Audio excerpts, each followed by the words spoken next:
Something I've wanted to do for a bit now is to actually go through all of the Deadlands products in like the order of the time period, if that makes sense. And that would start us off with the Dark Ages, which is not out yet, despite what this Quickstart says. I think it says like 2020. I get it. Things may have happened around that time. But we're gonna start with the Deadlands Dark Ages Quickstart. Let's go.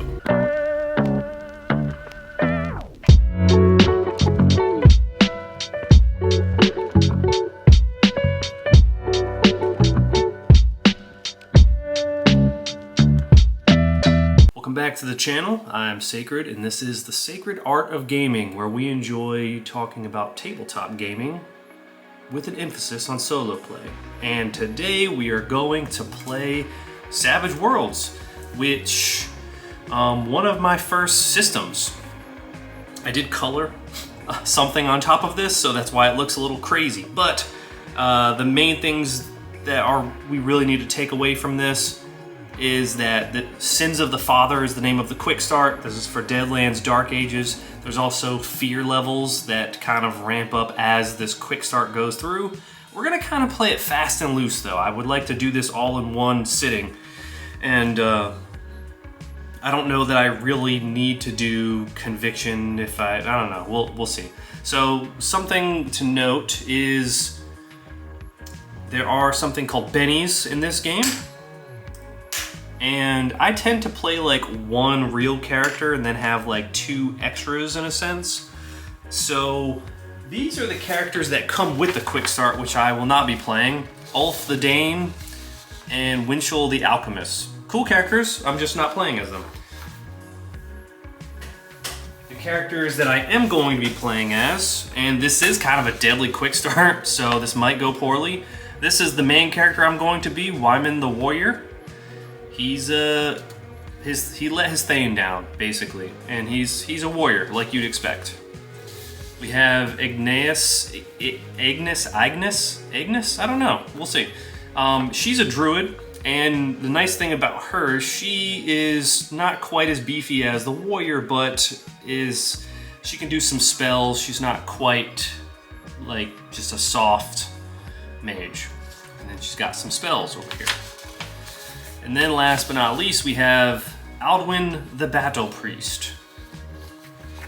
Now, he has an arcane background of miracles, but I don't actually see any spells that he has, so I'm gonna assume that it's really just this rebuke evil thing that he's got here.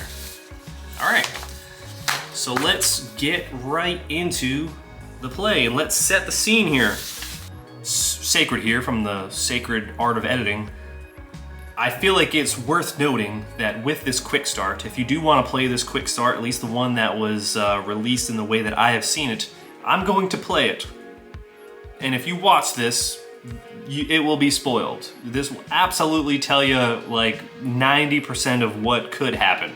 So with that said, this is your spoiler alert if this is something that you don't want spoiled for you. You've been warned. We're gonna start in a place called Lower Walford, and it sits near a river crossing surrounded by deep woods.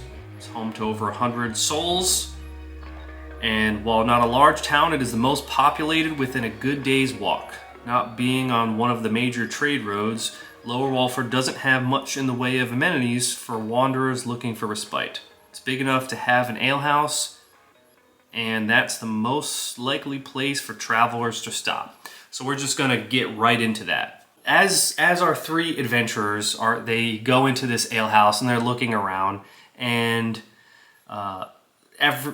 these strangers walking in does distract the group there for a moment. And there is, inside of the alehouse, there is a young man who sits alone at one of the tables, cradling his head and weeping.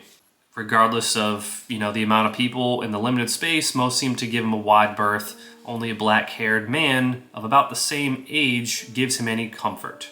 That same man beckons our adventurers over to him, and he wants them to come forward and help arbitrate against the rapidly increasing agitation of the crowd. Our heroes are going to get involved. Welcome to Lower Walford, strangers. Perhaps you could provide some impartial insight into a terrible deed that has just occurred here. I am Edwin, a local farmer. This is my friend, Hrafen. His true love was just found, murdered, in my barn. Some here believe Hrafen committed the foul deed, but I have known this man since childhood and he can barely snap a chicken's neck. At that, one of the villagers joined in.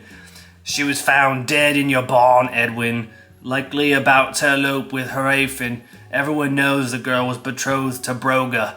Perhaps she changed her mind about Hrafen and he killed her for spurning his advances. Hrafen sobs even louder now, hearing this. Edwin seems visibly defeated by all of that. And another villager chimes in, looking at the group directly. Our Thane is gone, chasing murderous Danes to the north, we're told. We have no one to arbitrate this foul deed. Will you help us, strangers? And that is where we jump in. Now, assuming the heroes are willing to do so, which they are, Edwin suggests that they hear Hrafen's side of things. Through sobs and whimpers, the heartbroken young man wails. Now, we do want to keep our characters in mind here. I think the priest and the druid are probably going to be at odds with each other a little bit. The warrior is not that sympathetic, but our battle priest for sure would be the one that is definitely kind of like, yes, it is our duty. It is our duty to God to look out for our fellow man. And something unjust has taken place here. And the druid is kind of like, yes, but this is the nature of things, and we need to let these people do their own thing. Bad things happen, and bad things will continue to happen. Wyman the warrior, he kind of sits and ponders this for a moment, and he thinks about how he let his Thane down. He thinks about how this woman was murdered in cold blood.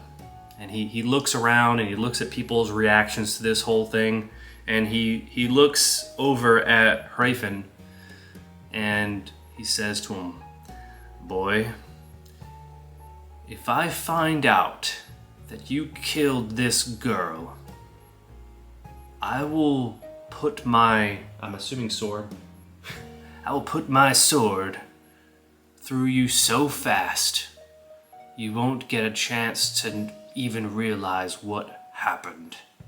Hrafen's like, yes, no, I swear on everything. And then he begins to let them know, I have loved Marina since, or Marowina, I feel like might be, I'm starting to realize I don't know how to say names, like ever, it feels like. I have loved Marowina since we were children, and she loved me. We wanted to wed, but her hateful father, Joffrey, we'll say it's Joffrey, forbade it. He betrothed her to Broga instead. Aye, he has more land, but he is a brute and a monster. All here know it. And about half of the occupants in the area just kind of nod in agreement to this. But then a heated debate breaks out amongst the people. And as our adventurers are hearing, like, the villagers in the area, they're basically gathering that Broga is a wealthy and physically imposing farmer who owns a few hides in the area. He is not a Thane, however. I think our guy Wyman would be the one, despite his skills are probably not great. This will be Wyman's dice, purple for Sacred Art of Gaming, of course. And I think intimidation would be his thing, which is a D6. His persuasion's a D4, so yeah, D6 is the way to go for him. Let's see. And he kind of was intimidating him before, but he wants to make sure that there's not anything else that Hrafen is not telling him.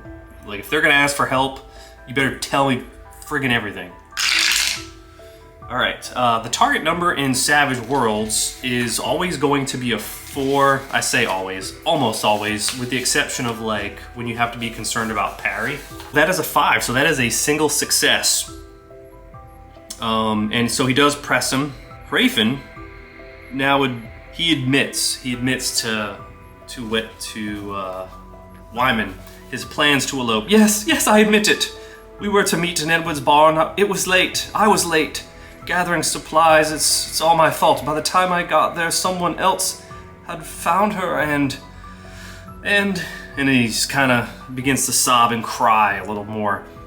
They look over to Edwin, and there's like, we'll say that the battle priest looks over to Edwin, and he lets him know, or he doesn't press him, but he's like, now Edwin, if you know anything else, if this is your barn, is there anything else that you can share that would help in this situation? We are strangers, but we are here to do the Lord's work. Oh, okay. So speaking to Edwin or any of the other villagers, however, reveals that Broga had insisted Geoffrey grant him his farm as dowry to accept the betrothal. With that acquisition, Broga would qualify as a thane, and they share that with them. And then he would only need to petition the region's aldermen to verify his holdings and status. They look to each other, and they say, "And this was your barn." We'll say, Agnes. Now this was your barn, Edwin? He said, "Aye. Take us to that barn. Maybe we can find something that you all missed." So they get taken to the barn, and as they head over there, they see, now this is on the outskirts of the town. Merowena's body remains mostly untouched except for where Hraefn cradled her whenever he found her there dead. A cart stands in the entrance, still yoked to an old draft horse. Inside is a bundle covered by straw. It contains a few dresses and some bone and copper jewelry, largely worthless. And just using their eyeballs, they see this when they pull up. It was clearly treasured, though. Edwin is the one to bring them over, and so they ask the obvious question, like, do you recognize any of this stuff? And he's like, well, yes, of course, this is Merowena's. And there's also some food, some rations and stuff. Now, as they take a look around, we'll say he's probably not the best for this, but it's a D6, it's not terrible. So Wyman, he's gonna start looking around to see if there's anything else that he can see. Oh, so if you don't know, in Savage Worlds, dice explode. And we're actually rolling 2 dice. It's kind of like an either or. So this is a 4, which would have succeeded. This is a 6, so I would choose either or. But because the dice exploded, we're gonna add these two because it's on its own track. So that's a 9. That's actually a success with a raise because every 4 is a raise. If you hit 4, that is a success. If you hit 8, that is a success with a raise, and we're above that. So, with a notice roll, character notes that the cheese is freshly bundled and seems to have come from a store rather than directly from a farm. So, they look to Edwin and they ask, like, is there anyone who has cheese or sells cheese here regularly? And he does recognize that, yes, there is a cheesemonger. They then go to the cheesemonger, who does admit that yes, he did sell this to Hraefn just yesterday.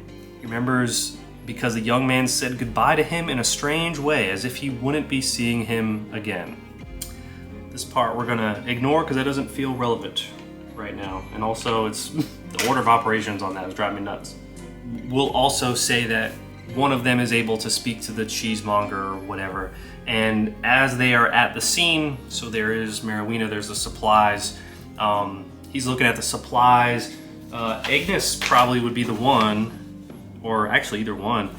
Her healing is here, D6. And our priest does not have healing, so yeah, she would be the one. She is actually, we're gonna treat her, I'm actually gonna treat these guys not as wild cards. I may have treated them as a wild card before. The wild cards get to roll 2d6 and choose one, but for the other ones, they're gonna be extras. So they're just gonna roll 1d6. 1. So that is a crit fail as she goes and she looks at Merawina's body. She's looking at the wrong things. I forget if a 1 by itself is a crit fail. We'll just treat it as a crit fail, whatever, we'll roll with it. So she's looking at her body and she misinterprets the situation, and she's kind of like, are you sure that she was killed? Like, is it possible that she choked? Maybe she choked on the cheese or something. Like, maybe she just died on her own. Edwin is just kind of like, I mean, I cannot be sure, milady, but... And she looks at him weird when he says milady. It kind of freaks her out a little bit because she's a druid. He's like, I kind of doubt that. I really do. He points over to her neck and he's like, I think there are marks. There are marks around her neck. They're a little confused and maybe even a little embarrassed by the situation. Our priest here, he's actually over there saying some prayers for Merawina. And then after all of this, that is when Broga arrives with a small band of his own warriors, including a man named Selwyn, which we have not necessarily gone down that path, but and also Merawina's slinking father, Jiffrey. Broga is an imposing figure, and his retinue are clearly fighting men. In stark contrast to the rest of the village, he pushes to the crowd. And he comes forth.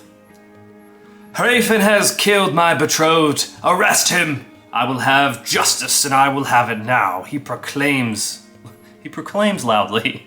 Let's see here. So I'm looking at this piece here. A sharp-eyed adventurer specifically looks at Broga. We'll say someone does look, but they didn't get all of the information because of the healing roll. We'll say the priest, because the priest hasn't really done anything unless he just sucks because he's old. His notice is 6, so it's not terrible.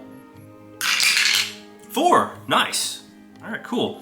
So the priest, he kind of nudges Wyman, the warrior, and just says, oh, actually no. So this notice roll is actually with a -2, so he would not. So 4 is still the roll that is needed, but because it's at a -2, technically he rolled a 2. All right, so we don't have that. So as the bully Broga comes in and starts yelling and all this stuff, Wyman kind of steps up. He steps up to Broga and lets him know that you're not going to bully this man while I am here. Do you understand me? I probably changed accents, and I'm sorry. And Broga looks back at Wyman. Both of them kind of imposing to some degree. We'll say Broga's maybe a little bit bigger. Do you know who I am? I am nearly a Thane. Do not test my patience, outsiders, or I will assume you are in league with this murderer. And then Edwin's like, he is not a Thane yet, technically. And only the actual Thane has authority to decide such matters.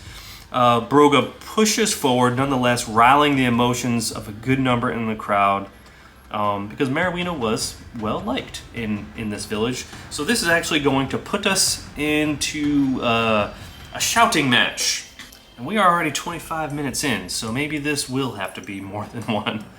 This is going to be a social conflict. It's been a while since I played Savage Worlds, so let me go ahead and take a look at the social conflict rules. So there are conflict rounds. Ah yes, there's a nice little chart here. Give you a brief look at my old Savage Worlds book. So this is the chart, and depending on how many tokens, this is what happens. And this is usually used for like trials. So this is gonna be broken down into 3 rounds, and each character, they're going to make some type of roll opposed by the spirit of whoever they are trying to convince. In this case, they're trying to convince the villagers. Oh, let's not spoil anything. Villagers, they have a spirit of D6. I mean, does our group really have enough to feel that confident really about the situation from their perspective. I want to say that the priest, he can feel. Actually, I would even say, you know what? I would say all three of them. I feel like all three of them, just because of the way Broga is, kind of a dick. They sense an energy that feels like this guy is not a good dude, regardless of who did it. It feels fishy that he is pushing so hard for him to have done it. So we'll say that Wyman will start, for better or for worse. Does he want to start with intimidation? His persuasion is not great. Intimidating a group is probably not great, and he doesn't really have any other options for this. So persuasion is gonna have to be the way. Savage Worlds is... I pulled out 2d6 like it's always gonna be 2d6. Savage Worlds is like a dice chaining system, so instead of your stats having like a +1, +2, +3, it goes from D4 to D6 to D8 to D10, etc., depending on how good you are. And then the dice can explode. So anyone can really kill or do anything at any time because of that, regardless of their stat. Now, Wyman, he's going to try and persuade the crowd. And he's going to try and let them know that, based on what little information he actually has, that Harafin is clearly a mess. The boy was in love with the girl. And I don't personally feel like he would have killed her out of passion. I don't. I think that Harafin was surprised, as he seems. And I think that someone else probably tipped off Broga. Someone tipped off Broga. And I think that Broga found out. And I think that when Broga heard about this, Broga or his men decided to do something about it. I think they decided to do something about it.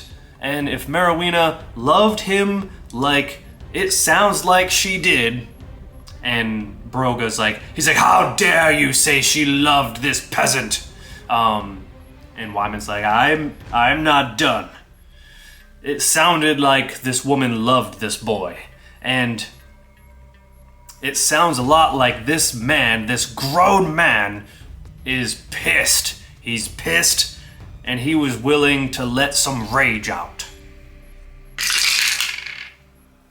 Could have been worse. As you can see, the wild card die does help quite a bit.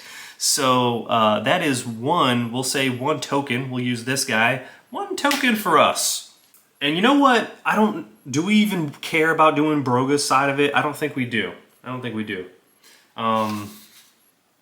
So we'll say Wyman. Wyman then chimes in, for better or for worse. We'll say Wyman and Agnes, actually. They both chime in, and they say, Harafin does not have it in him to do what it looks like was done to this poor sweet girl. Also, he did go and buy cheese. There was a cart and everything, and they absolutely intended to leave. They intended to leave together, and they intended to use Edwin's barn, and they didn't make it. And because they didn't make it, it doesn't make any sense that this young boy would have done this. It doesn't make any sense. And the villagers like, rah, rah. Okay, so yeah, we'll see another persuasion. Ooh, an explosion. Wow, that's a real good one. Okay, so that's 11. That's almost like a success with 2 raises, but yeah, that'll give us 2 tokens because of success with a raise. Cool, so that gives us 3 tokens. Final round. And can our boy, Wyman, help himself from trying to intimidate? He's not going to intimidate the villagers, right? what reason would he have to intimidate the villagers? I don't think he really has a reason to intimidate the villagers. So I think he's going to continue on that path, which is that he's going to point out the obvious. He sees one overbearing, power-hungry brute of a man that is throwing a temper tantrum because he's not getting what he wants, and he thinks that people's lives are expendable, to include the person that he is betrothed to, and maybe even takes a little too far. And then he looks at Marowina's father, and he's like, and you, sir, should be ashamed that you did this to your daughter. You are almost as much to blame. I don't know, that might be a little aggressive. We'll see. We'll see how that goes. So that is, we'll get one. We'll get one out of that. So 4 is solid. I think 5 is what we need. Oh, with 4, yeah, 4 or 5 tokens. We did not get 6, but with 4 or 5 tokens, he says he will drop his claim if the accused agrees, and this is Broga. If the accused agrees to recompense with a weirgild equal to the dowry amount. Princely sum of 200 silver, but still retreats, claiming he'll return tomorrow for payment. Now, a weirgild, there's a little glossary. I may be saying that wrong. There's a glossary here, I had to look it up myself. It's a man price, or the value place of a person or piece of property. Someone who caused the death of another, for example, might be forced to pay the grieving family the victim's weirgild. All right, so that leaves us in an interesting point to start. That was all part 1. Are there 3 parts to this? I don't know. Our group makes camp. Everyone insists that the strangers, or at least the accused, remain until the local thane returns in a few days. Broga is vengeful and petulant, they claim, and prone to sudden fits of rage. They don't trust him a bit to wait for the thane's return to finalize the town's unofficial verdict. So the alehouse owner doesn't allow them to sleep on their floor, especially those accused of murder. The only other accommodation available to outsiders is the flea-ridden straw in the village stable. Edwin returns to his home and family, but Hrafn stays with the strangers for protection. All right, so yeah, that is where they will sleep. Soon after midnight, Broga arrives. So this says the group is rousted by the sound of Broga calling to them from outside or nearby. Okay, so, or if they decide to camp outdoors. So Broga has rounded up a group of his most loyal and ruthless bondsmen, including Selwyn. As long as possible, he lets his lackeys handle the fight. Only personally engage. Okay, yep, sure. He only engages if he senses a weaker, vulnerable opponent or he's directly attacked himself. Once Broga's. Okay, yep. Okay, so yeah, we are about to have a fight. We are about to have. Yeah, about to have a fight. Okay, so essentially what happens here is pretty much what we just read. Broga is outside. You filthy dogs! I'll kill the lot of you!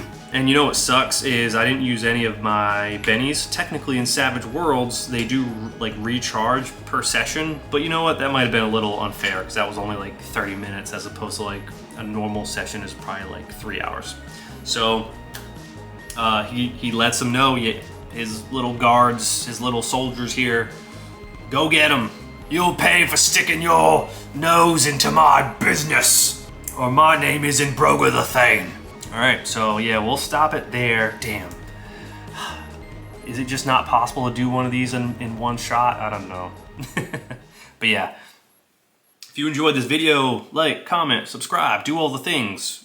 Are you also waiting for Savage Worlds, Deadlands, Dark Ages, or what? Subscribe for more Deadlands, because we're going to go through all of them eventually. It'll take a while.